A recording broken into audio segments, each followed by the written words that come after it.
Gold, trusted gold buyers. మీరు తాకట్టు పెట్టిన బంగారాన్ని విడిపించి ఈ రోజు ఉన్న మార్కెట్ ధరకు కొనబడను.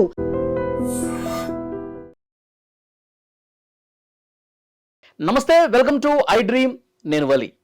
మైక్రో ఫైనాన్స్ పేరుతో లక్షలు వసూలు చేసి మొత్తంగా ఓవరాల్గా 200 కోట్ల రూపాయల వరకు మంగ్లీ వసూలు చేసింది. వాటిని తిరిగి ఇవ్వకుండా ఎగ్గొట్టింది. పెద్ద స్కామ్ అని చెప్పి లాయర్ సుబ్బారావు కంప్లైంట్ ఇచ్చారు. రివర్స్గా లాయర్ సుబ్బారావు మీద మంగ్లీ కూడా రివర్స్ కంప్లైంట్ ఇచ్చింది. నన్ను డీఫేమ్ చేయడానికి ప్రయత్నం చేస్తున్నాడు, హెరాస్ చేస్తా ఉన్నాడు, 10 లక్షల రూపాయల డబ్బులు కూడా డిమాండ్ చేశాడు, ఇతని మీద చర్య తీసుకోండి అని చెప్పి ఆమె కూడా కంప్లైంట్ ఇచ్చింది. ఈరోజు సిపి సజ్జనార్ గారిని కూడా కలిసి కంప్లైంట్ ఇచ్చింది అతని మీద చర్య తీసుకోవాలని. సో ఓవరాల్గా ఈ మంగ్లీ కేసు గురించి ఈ వీడియోలో మనం మాట్లాడదాం. కొన్ని సంచలన నిజాలు ప్రజలకు తెలియాల్సినటువంటి అవసరం ఉందని చెప్పి స్టూడియోకి వచ్చారు శేఖర్ భాషా గారు. మాట్లాడదాం. భాషా గారు నమస్తే అండి. భాషా గారు, అడ్వకేట్ సుబ్బారావు ఏం మాట్లాడారో మీరు విన్నారు. నిన్న మంగ్లీ ఆ స్టేషన్ దగ్గరకు వచ్చి ఏం మాట్లాడారో మీరు విన్నారు. ఏం చెప్తారు మీరు? సో నేను కొన్నాళ్ళు వేరే పరిస్థితుల దృష్ట్యా వీటికి దూరంగా ఉన్నాను నా బిజీ షెడ్యూల్లో. బట్ నిన్న వరుసపెట్టి ఫోన్లు వస్తుంటే అసలు ఏం జరిగిందని చెప్పి చూసినప్పుడు ఎవరు సుబ్బారావు అనే లాయరు చేశారంటే అసలు ఏంటి చూద్దామని పెడితే సుబ్బారావు అంటే సుబ్బు అడ్వకేట్, యాక్టివిస్ట్ కూడా. ఆయన చాలాసార్లు నేను కలిసాను ఆయన్ని, చాలా డిబేట్స్లో పాల్గొన్నా. ఐ నో హిమ్,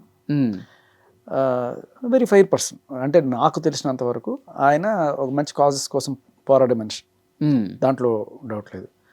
అయితే తర్వాత ఓన్లీ మీడియాలో వచ్చే న్యూస్ కాకుండా నేను గ్రౌండ్ లెవెల్లో అసలు ఏం జరిగింది అనేది, ఆ ఆఫీస్లో జరిగిన ఆ మీటింగు, ఆ పంచాయతీ అది ఏంటి అనేది కనుక్కునే ప్రయత్నం చేశాను. అక్కడ నాకు తెలిసిన వాళ్ళు కొంతమంది ఉంటారు. అక్కడ నాకు క్లియర్గా తెలిసిన సమాచారం ఏంటంటే చాలా గట్టిగా అరుపులు వినబడ్డాయి. పచ్చి బూతులు తిట్టినారు, గుద్దిచ్చి చంపించేస్తాం, యాక్సిడెంట్లో పోతావురా, నాకు ఆల్రెడీ కొన్ని మర్డర్ కేసులు ఉన్నాయి నా మీద, ఇటువంటి మాటలు వినబడ్డాయి అక్కడ. ఓకే, దీన్ని విన్న ప్రత్యక్ష సాక్షులు కొంతమంది. నాకు ఈ మాటలు అన్నది ఎవరండి? ఆ రూమ్లో పక్కన ఒక క్యాబిన్లో ఈ సెటిల్మెంట్ జరుగుతున్నప్పుడు పక్కన విన్నవాళ్ళు ఈ సుబ్బారావుని ఉద్దేశించి అన్నారు. అన్న వ్యక్తులు ఎవరో మరి తెలియదు, మాటలు అయితే ఇలా ఉన్నాయి. ఇది జరిగిన కొద్దిసేపు నేను అడిగాను, కొట్టారా సుబ్బుని అని అడిగాను. అంటే లేదు, కొట్టలేదు, చెయ్యి ఎవరు చేసుకోలేదు, కానీ చాలా గట్టిగా బెదిరించారు, డబ్బులు కూడా ఆఫర్ చేశారు. నేను విన్నది ఏంటంటే, ఐ డోంట్ నో, మీరు సబ్జెక్టు సుబ్బు గారు కరెక్షన్, ఆయన మరి బయట ఎక్కడో 20 లక్షలు అని చెప్పినట్టు విన్నాను. బట్ నేను అక్కడ విన్నది అంటే 2 కోట్ల దాకా ఆఫర్ చేశారు అన్నట్టుగా నాకు వస్తున్న సమాచారం. అంటే ఏమీ లేని దానికి అంత ఎందుకు ఆఫర్ చేస్తారు? ఇప్పుడు నీ తప్పు లేదు అనుకుంటే నేను అసలు ఎందుకు అక్కడికి వచ్చి సెటిల్మెంట్ మాట్లాడతావు నువ్వు? ఓకే, అసలు నాకు సంబంధమే లేదయ్యా అనుకున్నప్పుడు నువ్వు ఎందుకు అక్కడికి వస్తావు, ఎందుకు ఇతన్ని పిలిపిస్తావు, ఎందుకు ఇంత మాట్లాడతావు? 4 గంటలు జరిగిందట.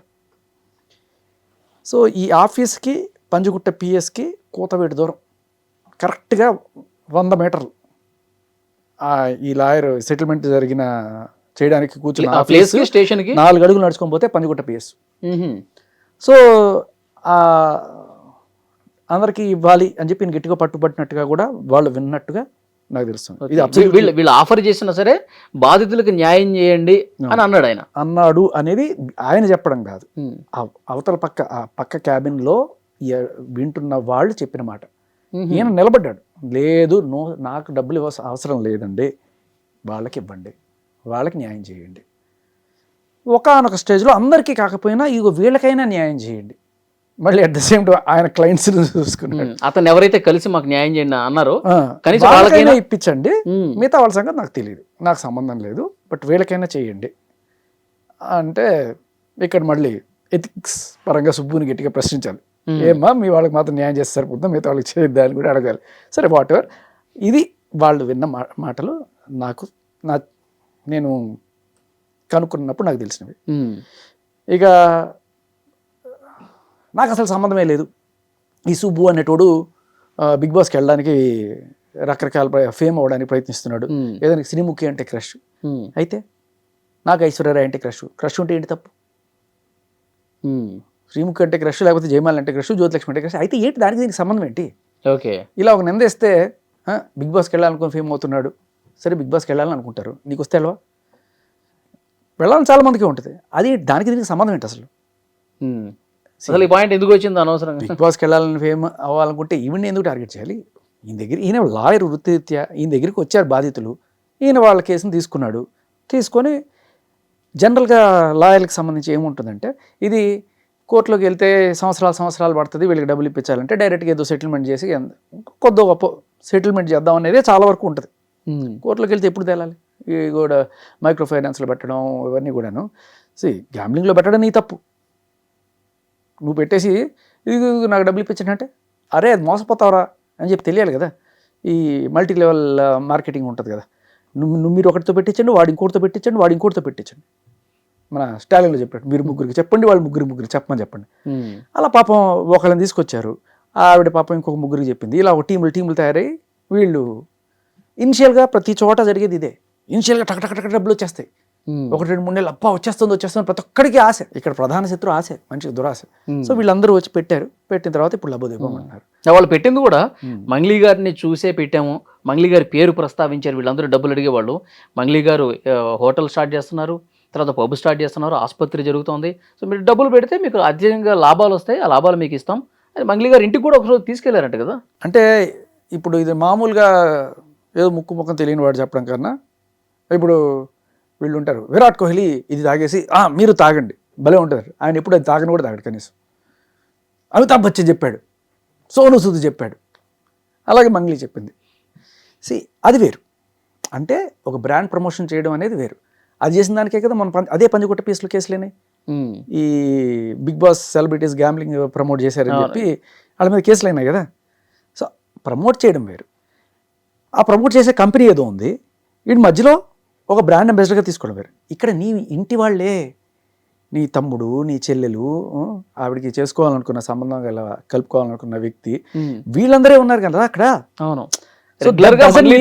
Just brand ambassador, you are somehow related to this అనేది అర్థమవుతుంది. మొన్న రీసెంట్గా ఒక పాట వచ్చింది, చాలా మంది క్రిటిసైజ్ చేశారు. ఆ స్థాయి నీ స్థాయి వ్యక్తి నిన్ను అంత గౌరవించి, ప్రజలు గౌరవించారు, అవార్డులు ఇచ్చారు. మా తెలంగాణ ఫోక్ సింగర్, ఆవిడ పుట్టింది గుత్తిలోనే ఎక్కడో, రాయలసీమ అయినా కూడా తెలంగాణ ఓన్ చేసుకుంది. ఆవిడని ఓన్ చేసుకుని హక్కును చేర్చుకొని ఇంత పెట్టుకుంటే, అలాగే పక్క రాష్ట్రం అయినా సరే వాళ్ళు కూడా మా రాష్ట్రం అమ్మాయి అని చెప్పి గుర్తించి ఆ తిరుమల తిరుపతి దేవస్థానానికి అంతా చేస్తే, మీరు వెళ్ళి అటువంటి బూతుపాటలు ఇటువంటివన్నీ బాడి ఒకటి ఆవిడ ఇమేజ్ని ఆవిడే దిగజార్చుకుంది. ఎందుకు? అసలు ఈ కేసులో అదొకటే కాకుండా కొన్నాళ్ళ క్రితం 150 కోట్లు వాళ్ళ ఇంట్లో దొరికాయి అని చెప్పి దీని రిలేటెడ్. సో ఇప్పుడు వీళ్ళు ఇస్తున్న కంప్లైంట్కి దానికి అప్పుడు 150 కోట్లు ఎందుకు వచ్చింది ఎవరికి అర్థం కాల. ఇప్పుడు ఈ కేసుకి వెళ్ళినప్పుడు మనకు తెలుస్తుంది. ఇక్కడ చాలా ఇంపార్టెంట్ థింగ్, మళ్ళీ ఈయన సుబ్బారావు వెళ్ళి అక్కడ కేసు పెట్టాడు పంజగుట్ట పిఎస్లో, వెంటనే ఎఫ్ఐఆర్ కూడా అయింది, విచ్ ఇస్ వెరీ గుడ్. ఎందుకంటే అక్కడ చాలా మంచి ఆఫీసర్స్ ఉన్నారు. ఎస్హెచ్ఓ రామకృష్ణ గారు అనుకుంటా, ఆయన I have seen him in action, very genuine, very sincere, very honest officer ఆయన. సో ఆయన ఈ సాక్ష్యాలు చూసి వెంటనే జనరల్గా వెళ్ళి ఒక మగాడు వెళ్ళి ఒక ఆడది నన్ను కొట్టేసింది తిట్టేసింది అంటే తీసుకోరు కేసు. మీరే కదా చెప్తున్నా. But he felt that there is something substance in it and case తీసుకున్న తర్వాత అంటే కేసు పెట్టి ఏదో రకంగా కాంప్రమైజ్కి తీసుకొచ్చి చేసుకుందాం అని చెప్పి అదొక ఆలోచనలు ఉంటాయి కదా. మీ ఇంకో విషయం కూడా నాకు అక్కడి నుంచి వస్తున్న ఇన్ఫర్మేషన్ ఏంటంటే, ఈయన ఆ గొడవ అయిపోయిన తర్వాత ఆ పర్టికులర్ పంజగుట్ట పిఎస్ బ్యాక్ సైడే వీళ్ళ ఆఫీసు, అక్కడ గొడవ అయిపోయి అక్కడి నుంచి నడుచుకొని వచ్చేస్తుంటే ఈయనకి ఫోన్ల మీద ఫోన్లు అంట, అన్నా వద్దన్నా పిఎస్ వెళ్ళొద్దన్నా, కంప్లైంట్ చేయొద్దన్నా, ఆగన్నా మాటినన్నా అని చెప్పి నాన్ స్టాప్గా కాల్స్ అంట అని వాళ్ళు చెప్పారు నాకు. సుబ్బు కూడా చెప్పింది కదా, వాళ్ళు చెప్పిన మాట. ఓకే. తర్వాత నేను ఇంటర్వ్యూ చూస్తుంటే సుబ్బు షోయింగ్, నేను ఒక్కసారి కూడా కాల్ చేయలేదు, ఆవిడే ఎన్నిసార్లు కాల్ చేస్తుంది, ఆవిడే కాల్ చేసి ఆవిడే ఈయన మీద కేసు ఎట్లా పెడుతుంది. నార్సింగ్ పిఎస్లోనే చెప్పాలి మరి, నార్సింగ్ పిఎస్ ఫేమస్ కదా మనకి, చాలా ఫేమస్. డ్రగ్ పెడ్లర్లు 45 రోజులు చెంచలు కూడా జైల్లో ఉండొచ్చేసిన వాళ్ళు కూడా హీరోల మీద కేసులు పెట్టగలిగిన పిఎస్. ఒకటి కాదు కదా, 5 ఏళ్ల తర్వాత ఒకరు వచ్చి నేను చిన్నప్పుడు నా మీద అత్యాచారం చేశారని చెప్పి కేసు పెడతారు. ఇటువంటి కేసులకి నిలయం మన నార్సింగి పిఎస్. ఓకే. కాదు సార్, ఇప్పుడు మంగ్లీ కేసులో ఇంత జరిగిన తర్వాత అసలు నా ఇన్వాల్వ్మెంట్ ఎక్కడుంది, అసలు నేను ఎక్కడున్నాను, నేను ఎవరినన్నా డబ్బులు అడిగానా, నా పాత్ర ఏంటి, ఇవేమీ లేకుండా నన్ను ఎట్లా బదనాం చేస్తారు, నన్ను ఎట్లా ఇందులో ఉన్నానని ఎట్లా క్వశ్చన్ చేస్తారని అడుగుతున్నాను. అది అడిగడానికి అసలు నువ్వు అక్కడ కూర్చొని 4 గంటలు పంచాయతీ ఎందుకు చేస్తావు? ఇక్కడ వేరే ఏ సాక్ష్యాలు అక్కర్లా, ఆవిడే పెద్ద సాక్ష్యం ఇచ్చింది. నీ అంతటికి నువ్వే అక్కడికి వచ్చి కూర్చున్నావంటే దాని అర్థం ఏంటి? సెటిల్మెంట్ మాట్లాడడానికి ఎవరు వస్తారు? అసలు నీకేం సంబంధం లేదయ్యా, నువ్వు ఎందుకు వస్తావు సెటిల్మెంట్ మాట్లాడడానికి? అరే పోరా, నాకేంటి సంబంధం, ఎవరి చూసుకోపో అంటావు. అమ్మో నా మీదకి ఏదో వచ్చేస్తుంది అయిపోతుంది అనుకుంటేనే నువ్వు వెళ్ళి సెటిల్మెంట్ కూర్చుంటావు. ఓకే. కూర్చొని అన్నిసార్లు ఫోన్లు చేసి వెనక్కి రా అని ఎందుకు పిలుస్తావు? పిఎస్కి వెళ్తుంటే వెళ్ళిపోయాడు, తెగిపోయింది, ఇప్పుడు ఏ రకంగా మేనేజ్ చేసుకోవాలి అనే కారణమా? ఇప్పుడు జనాలకి అందరికీ కూడా మెయిన్ డౌట్ నాకు ఎక్కడ ఇదేంటంటే కొన్నిసార్లు అంటే ఈవిడకున్న పొలిటికల్ ఇన్ఫ్లుయెన్స్ మనందరికీ తెలిసిందే. పాలిటిక్స్ ప్లే చేయడం, మన దేశంలో పాలిటిక్స్ ఎలా ప్లే చేస్తారో నీకు తెలుసు కదా. ఒకటి లేడీ కార్డు, ఇంకొకటి దళితుల కార్డు, ఇవి రెండు కూడా. అందుకనే జనరల్గా కేసులు ఒక దళితుడిని పట్టుకొని అన్నారు, ఒక మహిళను పట్టుకొని అన్నారు, ఇక్కడి నుంచి మొదలవుతుంది రాజకీయం. ఒక గిరిజన మహిళను పట్టుకుని ఇట్లా ఇబ్బంది పెడతారా? అది వేరే వాళ్ళని పట్టుకుని ఇబ్బంది పెట్టచ్చా? పొలిటికల్ గేమ్ ఆడడం నేర్చుకున్నారు ఓవర్ పీరియడ్ ఆఫ్ టైం జనాలందరూ కూడా. ఎస్పెషల్లీ ఇప్పుడు సుబ్బుకు ఫోన్ చేసినప్పుడు కూడా కేంద్ర మంత్రి ప్రస్తావన తీసుకొచ్చారని, ఎమ్మెల్యే కొడుకు ప్రస్తావన తీసుకొచ్చారని ఇది కూడా చెప్తా ఉన్నాడు ఆయన. ఇంకొకటి షాకింగ్ విషయం ఏంటంటే కొన్నాళ్ళ క్రితం ఈవిడ బర్త్డే రోజున పార్టీ కోసం పోలీసులు అక్కడికి వెళ్ళి డ్రగ్స్ ఏవో వాడుతున్నారు అని చెప్పి కలకలం జరిగింది. ఆ తర్వాత కేసు ఏమైందో ఎవరికి తెలియదు. పాటలు అయితే పాడావు కదా, ఇటువంటి అసభ్యకరమైన పాటలు. ఇప్పుడేమైంది, సద్గురు లాంటి వాళ్ళు కూడా ఈసారి శివరాత్రికి పిలవలేవండి, నో ఎంట్రీ. ప్రతి సంవత్సరం కూడా ఆవిడ అక్కడ వచ్చి ఎంత గౌరవం కోల్పోయింది కదా. ఎందుకు? Just because they felt she's involved in this kind of ఆవిడ బర్త్డే రోజున డ్రగ్స్ లేకపోతే ఇది కలకలం వచ్చింది కాబట్టి. సద్గురు నెట్వర్క్ చాలా స్ట్రాంగ్ ఉంటుంది, వేలాది మంది ఫ్యాన్ బేస్ కదా ఆయనకి. సో పోలీసుల నుంచి తప్పించుకోవచ్చు కానీ అక్కడి నుంచి తప్పించుకోలేరు. ఆయనకి ఖచ్చితంగా ఇన్ఫర్మేషన్ ఉంటుంది. నువ్వు తప్పు చేయలేదంటే ఖచ్చితంగా ఆయన నేను కుంచేర్చుకుంటాడు, ఉంది అంటే మాత్రం ఖచ్చితంగా దూరం పెడతారు. అదే మనకి. సో ఆ రకంగా అక్కడ ఇప్పుడు ఈ కనెక్షన్లో ఆయన పంజగుట్టకి వెళ్ళినప్పుడు నేను షాక్ అయిన విషయం ఏంటంటే ఆయనకి డ్రంక్ అండ్ డ్రైవ్ టెస్ట్ చేశారు. ఆయన రోడ్డు మీద ఉన్న బండి నడుపుతున్నాడా? రోడ్డు మీద బండి నడుపుతున్నాడు ఆయన. అంటే తాగేసి వచ్చి నువ్వు ఏమైనా కంప్లైంట్ ఇవ్వడానికి వచ్చావా? వెరీ గుడ్, చాలా మంచి ప్రాక్టీస్. ప్రతి స్టేషన్లోనూ ప్రతి కంప్లైంట్ ఇచ్చేవాళ్ళు మీరు టెస్ట్ చేయండి, తాగేసి వచ్చి ఇస్తున్నాడా అని చెప్పి. అసలు పోలీసులకు ఆలోచన ఎందుకు వచ్చిందండి? ఆలోచన వాళ్ళకి ఎందుకు వచ్చింది అన్నాడు, వెళ్తూ మనకి ఎందుకు రాలేదు ఇన్నాళ్ళని సిగ్గుపడాలి మనం. నిజంగా చెప్తున్నా, ఖచ్చితంగా చేయాలి, మంచి ప్రాసెస్. కానీ ప్రతి ఒక్కరికి చేస్తున్నావా నువ్వు, ఎందుకు సుబ్బుకే చేసావు అంటే రాత్రికి రాత్రి ఈవిడ వెంటనే అక్కడికి వెళ్ళి కేసు పెట్టడం, ఈయన ఒక్క కాళ్ళు లేకపోయినా కూడా ఈయన ఆవిడని థ్రెటన్ చేశానని చెప్పి అక్కడ వెళ్ళి ఎఫ్ఐఆర్ చేయించడం. కార్డులు ఉన్నాయి కదా మనకి, గట్టిగా మహిళా కార్డు వాడచ్చు. నన్ను పర్సనల్గా కలవమన్నాడు, 10 లక్షల రూపాయలు డబ్బులు డిమాండ్ చేశాడు, ఇవన్నీ కూడా చెప్పారు కదా. బట్ ప్రూఫ్ చూపించాలి కదా. సుబ్బు చూపిస్తున్నాడు కదా ప్రూఫ్లో, ఇదిగోండి చూడండి ఇన్ని కాల్స్, నేను ఒక్క కాల్ చేశాను చూపించమానండి అడుగుతున్నారు కదా. సో మగాడు కేసు పెట్టాలంటే 100 సాక్ష్యాలు కావాలి, ఆడవాళ్ళు కేసు పెట్టాలనుకుంటే నోటి మాట చాలు. అందులోని సెలబ్రిటీస్, మన సజ్జనార్ గారు మొన్న ఒక వీడియో రిలీజ్ చేశారయ్యా. సజ్జనార్ గారు ఏమంటున్నారంటే ఆడపిల్లలు చాలామంది మోసపోతున్నారు, మా దగ్గర రకరకాల కేసులు వస్తున్నాయి పాపం, యూట్యూబ్ అది ఫేస్బుక్లోను ఇన్స్టాగ్రామ్లోను అబ్బాయిలంట షారుఖ్ ఖాన్ సల్మాన్ ఖాన్ లాంటి ఫోటోలన్నీ పెట్టేసి వాళ్ళని మభ్యపెట్టేసి వాళ్ళతో డబ్బులన్నీ ఇప్పించుకొని వాళ్ళని వాడుకొని చేస్తున్నారు. ఇటువంటి కేసులు చూస్తే నాకు చాలా బాధేస్తుంది. అమ్మాయిలు మీరు ఎవరన్నా సరే మీరు వచ్చి కేసులు పెట్టండి ఇటువంటి వాళ్ళ మీద, వాళ్ళు ఎక్కడున్నా సరే వాళ్ళందరినీ తీసుకొచ్చి, ఎంతమంది అయితే అబ్బాయిలు అంతమందిని తీసుకొచ్చి లోపలేసేస్తాం అని చెప్పారు. ఈ ఫెసిలిటీ ఆడవాళ్ళకైనా సార్ మగవాళ్ళకి లేదా అని అడుగుతున్నాను నేను. అంటే ఇప్పుడు నిజంగా మగాళ్ళు కూడా బాధితులుగా ఉన్న సందర్భాలు ఉన్నాయి కదా, హనీ ట్రాపులు చేసి. లేదు, నీకు ఇక్కడ ఏంటంటే మగాళ్ళకి చెప్పాల్సిన అవసరం ఏంటి? ఇప్పుడు కేసులు ఎక్కువ ఎవరు వస్తున్నాయి, ఆడవాళ్ళే వస్తున్నాయి, మగాళ్ళు రావట్లేదు అనేది పోలీసుల వాదన. కానీ మగాళ్ళ కేసులు ఎక్కడ తీసుకుంటున్నారు సార్ మీరు? మగాడిచ్చే కేసులే తీసుకోరు కదా. మీరు కేసులు తీసుకోరు కాబట్టి ఈ కేసులే ఉన్నాయి కాబట్టి ఇదే ప్రాజెక్ట్ చేస్తారు. నిజం చెప్తే సూసైడ్ రేటు 3 మగాళ్ళు చచ్చిపోతుంటే ఒక ఆడవాళ్ళు ఉన్నారు. ఇంతకన్నా ఏం కావాలి? అంటే ఆయన మాటల్లో నేనేమో అంటే మోసపోయేవాడు మగాడ ఆడదా జెండర్ ఏంటి సార్? ఎవరైనా కావచ్చు.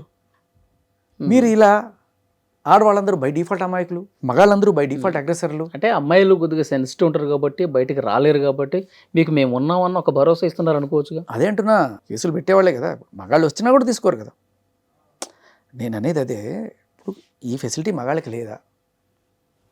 మగాడు మోసపోయాడు. ఇప్పుడు నిజం చెప్పాలంటే ఒక ఫేస్బుక్లోనో ఒక ట్విట్టర్లోనో లేకపోతే ఏదైనా ఇన్స్టాగ్రామ్లోనో మగాళ్ళు ఆడవాళ్ళని అట్రాక్ట్ చేయడం ఈజీయా, ఆడవాళ్ళు మగాళ్ళని అట్రాక్ట్ చేయడం ఈజీయా?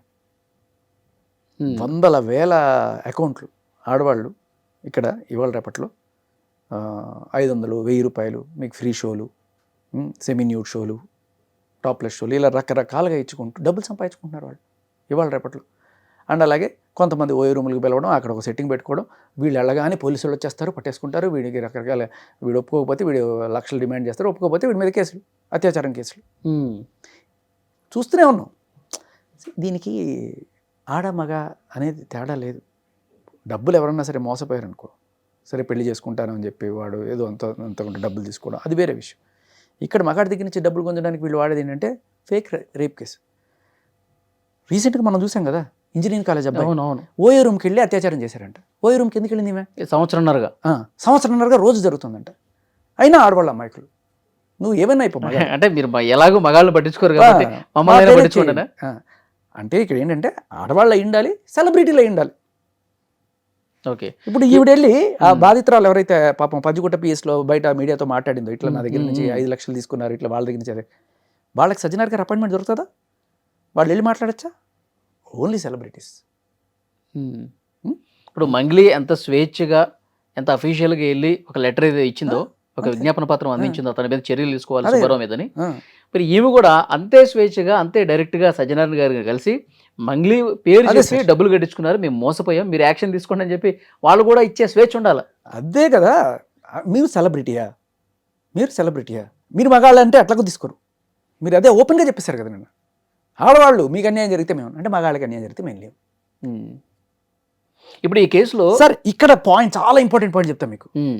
ఈయన పిఎస్కి వెళ్తే డ్రంక్ అండ్ డ్రైవ్ టెస్ట్ చేశారు. ఈయనకి ఏ రోజైనా సరే డ్రంక్ అండ్ డ్రైవ్ కేసులు ఉన్నాయా? ఇంతకుముందు ఎక్కడైనా సుబ్బు మీద డ్రగ్స్ కేసులు ఉన్నాయా? లేవు. సస్పెక్షన్ ఉందా కనీసం? లేదు. ఈవిడ బర్త్డే పార్టీలో కలకరం రేగింది డ్రగ్స్ గురించి అని చెప్పి ప్రపంచమంతా న్యూస్ వెళ్ళింది. సద్గురు లాంటి వాళ్ళే ఆవిడని రానికుండా చేసిన నేపథ్యంలో ఈవిడ నార్సింగ్ పిఎస్కి వెళ్ళినప్పుడు ఈవిడికి ఎందుకు టెస్ట్ చేయలేదు? సుబ్బారావు చేసినప్పుడు మంగ్లీకి ఎందుకు చేయలేదు? ఎందుకు చేయలేదు?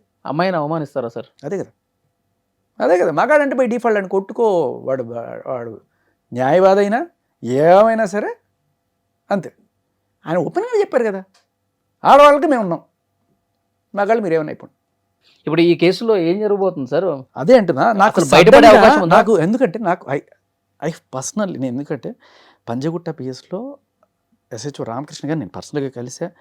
లిటరల్లీ ఒక పేట్రియాట్ని చూసాను ఆయనలో, నిజంగా ఒక దేశభక్తి. ఆయన ఏదైనా కొనాలన్నా కూడా మేక్ ఇన్ ఇండియా అని కొంటున్నాడు ఆయన. ఉన్న కాసేపట్లో నేను గమనించిన మనిషి, ఆ వ్యక్తిత్వం అంత సిన్సియర్ ఆయన. అటువంటి పిఎస్ పరిధిలో ఇంత ఇది ఎలా జరిగిందనే నాకు ఆశ్చర్యం వేసింది. అంటే సుబ్బు లాంటి లాయర్ వచ్చి పెడితే ఆయన లోపల రానివ్వకపోవడం, ఆయన కొంచెం తక్కువ చేయడం, డ్రంక్ అండ్ డ్రైవ్ టెస్ట్ చేయడం ఏంటండి?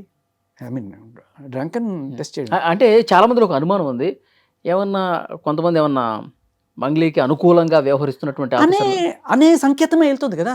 ఇప్పుడు పోలీస్ స్టేషన్లో న్యాయం చేయడమే కాదు, న్యాయం చేస్తున్నట్టు ప్రజలకి తెలియడం కూడా చాలా ఇంపార్టెంట్. ఇది న్యాయం చెప్తుంది, చట్టం చెప్తుంది. మీరు న్యాయం చేయడమే కాదు, న్యాయం చేస్తున్నామని ప్రజలకు తెలియాలి. ఎప్పుడైతే ఇటువంటిది జరుగుతుందో ఇక్కడ అందరికీ డౌట్ వస్తుంది. ఒక డౌట్ రేకెత్తిచ్చే విధంగా ఉండింది ఆ డ్రంక్ అండ్ డ్రైవ్. ఏదైనా డ్రంక్ అండ్ డ్రైవ్ కూడా కాదు కదా, సడన్గా అది ఎక్కడి నుంచి వచ్చింది? ఉన్న పళంగా రీడింగ్ కూడా తెలియదంట కదా, 25 పాయింట్స్ ఎంతో వచ్చినాయి. ఎంతో నేను వచ్చే ముందే కాఫీ తాగొచ్చాను, వీళ్ళు పెట్టి చూశారు. అదే పాయింట్ ఏంటంటే, మొన్న లావణి దొరికింది, డ్రగ్స్ టెస్ట్ చేశారా? చేయరు. 45 రోజులు చెంచల్గూడలో జరిగింది. ఈ రోజు దాకా ఈ 12 కేసుల్లో ఆవిడ వెళ్ళి పోలీస్ స్టేషన్లో కేసులు పెట్టడానికి వెళ్ళినప్పుడైనా సరే కనీసం ఈవిడ డ్రగ్స్ మత్తులో పెడుతుందా, నిజంగా పెడుతుందా అని చెప్పి టెస్ట్ చేశారా?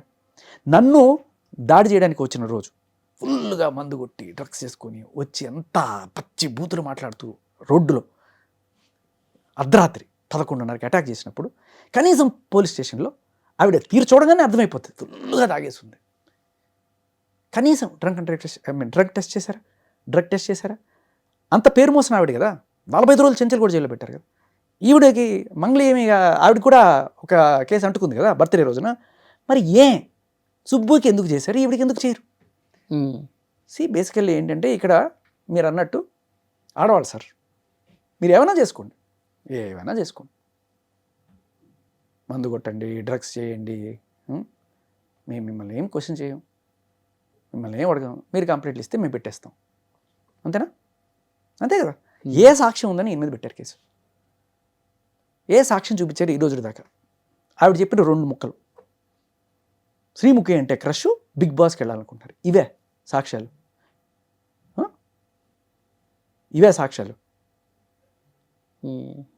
అంటే ఆయన శ్రీముఖి అంటే క్రష్ ఉండడం అది ఏమన్నా నేరమా? బిగ్ బాస్కి వెళ్దాం అనుకుంటున్నాడు, అది నేరమా? నాకు చాలా సార్లు ఫోన్లు చేసి శ్రీముఖి గురించి అడుగుతా ఉండేవాడు. అయితే నీకు ఒక యాక్టర్ అంటే ఇంట్రెస్ట్ ఉంటుంది, ఆవిడ ఒకసారి కల్పించు అని చెప్పి అడగడం ఇంక వేరే రకమైన సంకేతాలు ఏమైనా ఇస్తుందా? లేదు కదా. నాకు రాజ్ తరుణ్ తెలుసు అనుకున్నావు, నువ్వు ఒకసారి నాకు రాజ్ తరుణ్ సినిమాలు చూసాను, నన్ను ఒకసారి రాజ్ తరుణ్ కల్పించావు, నాకు ఇష్టం అంటావు. అయితే అది తప్పు కాదు కదా. జస్ట్ బికాస్ శ్రీముఖి ఆడదైపోయింది, ఈయన మగాడైపోయాడు కాబట్టి ఏదో రకంగా బురద జల్లే కార్యక్రమం కదా. మనల్ని మనం సేవ్ చేసుకోవడానికి కోసం మన కులం గుర్తొస్తుంది, మనం ఆడవాళ్ళని గుర్తొస్తాం. అవతల వాళ్ళ మీద బురద జల్లడానికి వాడు ఒక ఉమెనైజరు. అంటే మంగ్లీ పేరు తీసుకొస్తే ఆయనకి ఫేమ్ వస్తుంది, రాష్ట్ర వ్యాప్తంగా ఆయన పేరు చర్చలో ఉంటుంది, కాబట్టి బిగ్ బాస్లోకి వెళ్ళాలి. ఇప్పుడు మంగ్లీయే ఎందుకు డైరెక్ట్గా? ఇంకా బోల్డ్ మంది ఉన్నారు కదా, వై ఎందుకు? ఇంకా ఐశ్వర్యరాయ్, అమితాబ్ బచ్చన్ ఎందుకు తీసుకోలేదు? ఆయన ఎత్తుకోవడం పెద్ద గుండ్రా ఎత్తుకోవచ్చు కదా. ఇప్పుడు మొత్తం స్టేట్ మొత్తం మీద ఈవిడైనా సెలబ్రిటీ. ఈయన దగ్గరికి క్లయింట్స్ వచ్చిన మాట వాస్తవం కదా, ఇది ఈ రోజు కాదు కదా. ఇవాళ ఆయన అక్కడికి వెళ్ళడానికి కూడా కారణం ఏంటి? నువ్వు ఆ రేంజ్లో ఆయన్ని దూషించి చంపేస్తానని వార్నింగ్ ఇచ్చి యాక్సిడెంట్లో పోతామని చెప్పి బెదిరించినప్పుడు ఆ పరిస్థితిలో ఆయన వెళ్ళి అక్కడ కంప్లైంట్ ఇచ్చాడు తప్ప ఆయన ఎందుకు వాళ్ళ కోసమే నిలబడ్డాడు కదా. వాళ్ళ కోసమే నిలబడ్డాడు అనేది కూడా వాళ్ళు చెప్తున్నారు. ఎంత డబ్బులు ఆఫర్ ఇచ్చినా ఆయన తగ్గలేదట. ఆయన మాటలు కాదు, ఆయన ఏముంది ఆయన చెప్పడం పెద్ద విషయం కాదు, పక్కన ఉన్నవాళ్ళు చెప్పిన మాట నేను చెప్తున్నాను మీకు. ఓకే, మరి పోలీసులు కూడా ఇన్వెస్టిగేషన్లో ప్రూఫ్స్ అడుగుతారు కదండి. సార్ ఒక మాట, ఇన్వెస్టిగేషన్ అంటే ఏంటి? పోలీసులు కనుక్కోవాలి అంతేగా. బేసిక్ ప్రైమ్ ఆఫేసి ఇస్తాం మనం. 10 కాల్స్ ఆవిడ చేసిందని చూపించారు ఆయన. ఎందుకు చేస్తుంది 10 కాల్స్? ఆవిడకి ఏంటి సంబంధం? చేసింది, మెసేజ్లు చూపించాడు. ఇన్ని ఉన్నప్పుడు పోలీసులకి ఇది చాలు. పోలీసులు ఏం చేయాలి? ఇప్పుడు ఇన్వెస్టిగేట్ చేసి దీంట్లో నిజాలు ఎంత ఉన్నాయి అని కనుక్కోవాలి, సాక్ష్యాలు వాళ్ళు తీసుకురావాలి, అది వాళ్ళ పని. బేసిక్ నువ్వు ఇస్తావు, ఖచ్చితంగా చేయగలరు. మన పంజగుట్ట పిఎస్ నేను అదే చెప్తున్నాను కదా, మంచి ఎఫిషియెంట్ ఆఫీసర్స్ ఉన్నారు అక్కడ, చాలా మంచి ఎఫిషియెంట్ ఆఫీసర్స్ ఉన్నారు. బట్ ఇప్పటికీ నాకు అర్థం కాని విషయం ఏంటంటే ఆ డ్రంక్ అండ్ డ్రైవ్ టెస్ట్ మరి ఎవరన్నా చెప్పారా, లేకపోతే మేబీ కొన్నిసార్లు ఏమవుతుందంటే అక్కడ మంగళికి సంబంధించిన వాళ్ళు కూడా ఎవరన్నా వచ్చి ఆయన తాగేసి చేస్తున్నాడు సార్ అని చెప్పి ఆరోపించినప్పుడు అప్పుడు కొన్నిసార్లు వాళ్ళ కోసం కూడా చేసి ఉండొచ్చు. ఓకే, అలా కూడా అయి ఉండొచ్చు. నేను ఆఫీసర్స్ని కూడా ఏమి తప్పు పట్టను నేను, ఎందుకంటే I seen them in action. Such a honest officer ఆయన. ఓకే, ఇప్పుడు అడ్వకేట్ సుబ్బారావు గారు అలిగేట్ చేస్తున్నట్టుగా రాజకీయ నాయకుల అండదండ కూడా ఉంది, పెద్ద పెద్ద నాయకుల పేర్లు కూడా ఆమె చెప్తుంది కాబట్టి. ఎందుకంటే టీటీడీకి అడ్వైజర్ గా చేసింది కదా. అదే అంత ఇన్ఫ్లుయెన్స్ ఉన్నప్పుడు ఈ కేసు సజావుగా జరుగుతుందన్న నమ్మకం ఉందా? ఖచ్చితంగా లేదు. అంటే నాకు నమ్మకం ఎక్కడుందంటే ఆ ఆఫీసర్ మీద, ఆయన క్రెడిబిలిటీ మీద. పైనుంచి ఫోన్ కాల్స్ అది నా భయం. ఎందుకంటే పైనుంచి ఈవిడ వెళ్ళింది కదా, సజ్జనార్ గారు అంటే ఆడవాళ్ళకి మేము ఉన్నామమ్మా, ఏం చేసినా పర్లేదా? ఆడవాళ్ళు ఇబ్బందులు పడుతున్న ఆడవాళ్ళు, సమస్యలు ఎదుర్కొంటున్నటువంటి ఆడవాళ్ళు, మగాళ్ళ వల్ల వాళ్ళు ఏమి చేయలేని నిస్సహాయ స్థితిలో ఉన్న వాళ్ళకి రక్షణ కల్పిస్తాం ఆ యాంగిల్లో చెప్పుండొచ్చు సజ్జనర్ గారు. కానీ ఒక ఆడమనిషి నిజంగానే తప్పులు చేసి నేరాలు చేసి కాదు సార్, న్యాయం అంటే ఉమ్, బాధితులకి న్యాయం చేయడం. ఉమ్, బాధితుల్లో ఆడవాళ్ళకే న్యాయం చేస్తూ ఉండడం ఏంటి? యాజ్ అ పోలీస్ నేను అడుగుతున్నా, పోలీస్ అనేవాళ్ళు ఎవరైనా బాధితులకు న్యాయం చేయాలి, మేము ఆడ బాధితులకే న్యాయం చేస్తాం అంటే ఏంటి దాని అర్థం? బై డిఫాల్ట్ మేము ఆడవాళ్ళనే బాధితులుగా చూస్తాం ఉమ్. అనేదే కదా. కాదు, ఇప్పుడు మంగ్లీ గారు ఒకవేళ తప్పు చేశారు అనుకుందాం, ఆ. ఫర్ ఎగ్జాంపుల్ అనుకుందాం, ఆ. అప్పుడు సజ్జనర్ గారు తప్పు చేసినా వదిలేస్తారనా మీ మీ ఉద్దేశం? ఆహా, అంటే మనం ఎక్కువగా గారాబం చేస్తే జరిగే ఎఫెక్ట్లు ఉంటాయి కదా. ఆయన ఇటువంటి స్టేట్మెంట్ ఇస్తే ఆయన ఉన్నారు కదా, మనం ఆడవాళ్ళకి ఆయన ఇప్పుడు అతని మీద చర్య తీసుకోండి సార్ అని కలిసినంత మాత్రాన ఒకవేళ తప్పు ఈ మీదని తేలిన విచారణలో మంగ్లీదే తప్పు అని తేలినా లైట్ తీసుకుంటారా అంటున్నా సజ్జనర్ గారు. విచారణ జరగాలి కదా అంటున్నా నేను. విచారణ జరగకుండానే పైనుంచి ప్రెషర్ వస్తే ఇక్కడ ఉన్న ఆఫీసర్ ఏం చేస్తారు? ఇలా డ్రంక్ అండ్ డ్రైవ్ నోట్లో పెడతారు. అది నిజంగా నాకు తెలీదు. అక్కడ ఉన్న మంగ్లీ ఏజెంట్స్ ఎవరైనా సరే అక్కడ ఉండి చేయండి, ఆయన తాగేసి వచ్చి చేస్తున్నాడు చూడండి అని చెప్పి అని ఉండొచ్చు. దానివల్ల అది చేసి ఉండొచ్చు, అంతవరకు నేను తీసుకోగలను. బట్ ఒకవేళ కనుక రాత్రికి రాత్రి సిచ్యువేషన్ మారిపోయి ఎందుకు కేసు పెట్టారు అని చెప్పి పైనుంచి ఏమైనా ప్రెషర్ వచ్చిందా నువ్వు అన్నట్టుగా కూడా దాంట్లో ఏమీ ఆశ్చర్యమేం లేదు. ఎందుకంటే నువ్వు చెప్పినట్టు హైలీ పొలిటికల్ ఇన్ఫ్లుయెన్స్ ఉన్న మనిషి ఆవిడ. ఎంత పేరుంది, అవార్డులు ఉన్నాయి, ఎంత పలుకుబడి లేకపోతే నువ్వు ఆయన చెప్తున్నాడు కదా సెంట్రల్ మినిస్టర్ అని, వాళ్ళు వీళ్ళ పేర్లు కూడా చెప్తున్నారు కదా. నో మ్యాటర్, పెద్ద ఆశ్చర్యమేం లేదు ఆవిడకున్న పొలిటికల్ బ్యాక్గ్రౌండ్కి, ఇట్స్ దేర్. కానీ మనం ఇక్కడ అప్రిషియేట్ చేయాల్సింది, ఇంత పెద్ద భయపెట్టినా ఇంత పెద్ద పేర్లు చెప్పినా ఈ మనిషి నిలబడ్డాడు కదా. అడ్వకేట్ సుబ్బారావు నిలబడ్డాడు. వీటికి దాటి నేను విన్నది 2 కోట్ల ఆఫర్ ఇచ్చినా కూడా లేదు వీళ్ళకి న్యాయం చేయండి మీరు అని చెప్పి నిలబడ్డాడు కదా. That's something. ఓకే, ఆయన కరేజ్కి మనం నిజంగా హ్యాట్స్ ఆఫ్ సుబ్బు. లేకపోతే అంత ప్రెషర్ని తట్టుకొని, అంత డబ్బు ఆశ చూపించిన తట్టుకొని అతను వాళ్ళ కోసం నిలబడ్డం అనేది నిజంగా అప్రిషియేట్ చేయదగ్గ విషయం. ఖచ్చితంగా నిజం. ఏదన్నా వెహికల్తో గుద్ది చంపించేస్తాం నిజమేనది మీరు విన్నది? అంటే అక్కడ ఉన్న ప్రత్యక్ష సాక్షి చెప్తున్నాడు నాకు, ఓకే, ఇలా బెదిరించారని చెప్పి. సో ఇవన్నీ కంప్లైంట్ ఇచ్చాడా? మొత్తం పిన్ టు పిన్ ఆయన మొత్తం ఇచ్చాడు. అది ఎఫ్ఐఆర్లో కొన్నిసార్లు లాయర్లు సెక్షన్లు పెడుతుంటారు కదా అని అడిగితే, లేదన్నా ఆయన ఇచ్చిన ప్రతి మాట అక్కడ జరిగింది అని చెప్పాడు. ఓకే. అండ్ ఇంకొకటి కూడా చెప్పాడు, నా పేరు బయటికి రానివ్వకు, మా ఆఫీస్ పేరు తీయకు అని కూడా చెప్పాడు. అమ్ముడు పోయాడనే కదా, భయపెట్టారు కూడా కదా, అదే ప్రాణభయం కూడా పెట్టారు కదా.